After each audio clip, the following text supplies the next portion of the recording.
కానీ తెలియని వాళ్ళ కోసం ముఖ్యంగా టీవీల్లో కానీ పత్రికల్లో కానీ చూసేటోళ్ళ కోసం కానీ ఒక్క మాట మాత్రం మనం గుర్తు చేసుకోవాలి. ఎందుకు తెలంగాణకు కేసీఆర్ గారు వచ్చేదాకా నీళ్లు రాలేదు? ఎందుకు తెలంగాణ రైతులకు కన్నీళ్ళే వచ్చినాయి? కేసీఆర్ వచ్చేదాకా, తెలంగాణ వచ్చేదాకా నీళ్ళెన్నడూ ఎందుకు మన బిల్లకు రాలేదు, మన పొలాలకు రాలేదు? ఇప్పుడే సురేష్ రెడ్డి గారు చెప్పినారు, పోచంపాడు కడితే చివరికి దాని కింద మొట్టమొదటి నియోజకవర్గం ఆర్మూరులోకే చివరి దాకా నీళ్లు రాని పరిస్థితి. అంటే డ్యామ్ కింద ఉండే మొదటి నియోజకవర్గానికే చివరి దాకా చివరి తడికి నీళ్లు రాకపోతే, చివరి మడికి నీళ్లు రాకపోతే, ఫస్ట్ డిస్ట్రిబ్యూటర్కి నీళ్లు రాకపోతే లాస్ట్ డిస్ట్రిబ్యూటర్కి 380 కిలోమీటర్ల అవతల ఎక్కడికి వెళ్ళి వస్తాయి?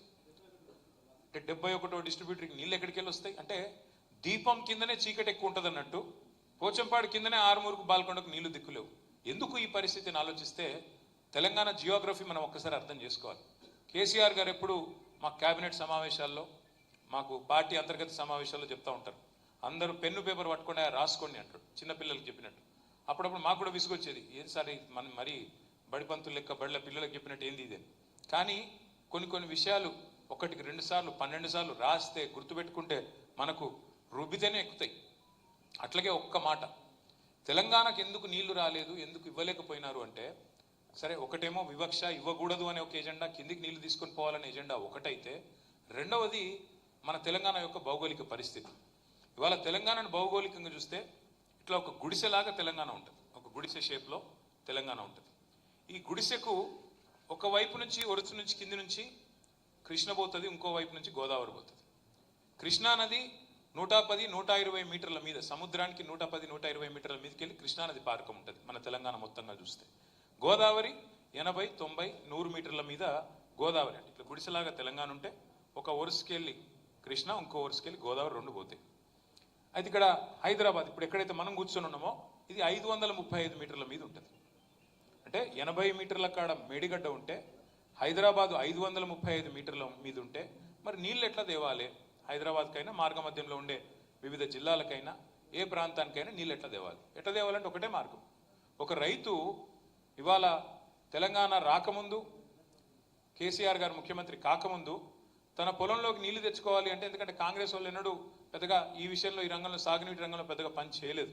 ఎప్పుడో కాకతీయులు కట్టిన చెరువులు, ఆసఫ్ జాహీలు ఆనాడు వాళ్ళు కట్టిన కొన్ని చెరువులు తప్ప, మరి నిజాం సాగర్ లాంటి ప్రాజెక్టులు తప్ప ఉమ్మడి ఆంధ్రప్రదేశ్లో పెద్దగా మనకు మైనర్లో కానీ మేజర్లో కానీ పని జరగలేదు.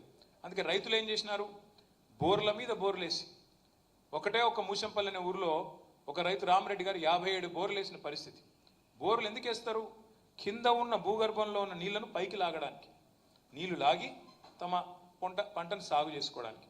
ఎట్లయితే ఒక రైతు బోరేసి కిందికి వెళ్ళి నీళ్లు పైకి లాగుతాడో, 100 మీటర్లు లేదా 100 ఫీట్లు, 200 ఫీట్లు, 800 ఫీట్లు పైకి గుంచుతారో, అట్లాగే కేసీఆర్ గారు కూడా 80 మీటర్ల మీద ఉన్న గోదావరి నదిని, ఎక్కడైతే కాళేశ్వరం దగ్గర నీళ్ళు ఎక్కడైతే ఉన్నాయో వాటిని ఒడిసి పట్టి ఒక్కొక్క రోజు 1 కాదు 2 కాదు 3 టీఎంసీల నీళ్లు.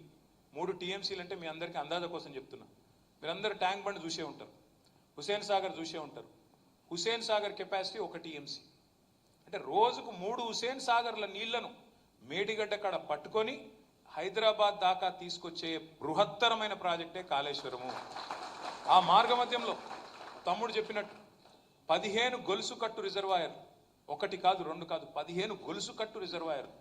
అందులో ఒక్కొక్కటిగా చెప్తూ వస్తే 15 రిజర్వాయర్లు, 19 సబ్స్టేషన్లు, 21 పంప్ హౌజులు, అట్లాగే 100 కిలోమీటర్ల సొరంగ మార్గాలు, 1000 కిలోమీటర్ల ప్రవాహ కాలువలు, వాటి సమాహారమే కాళేశ్వరం. 3 బ్యారేజీలు మాత్రమే కాదు, ఇవన్నిటి సమాహారం కాళేశ్వరం. అంటే ఎక్కడ 80 మీటర్ల కాడ నీళ్లను ఎత్తి 3 హుసేన్ సాగర్లు ఒక్కరోజు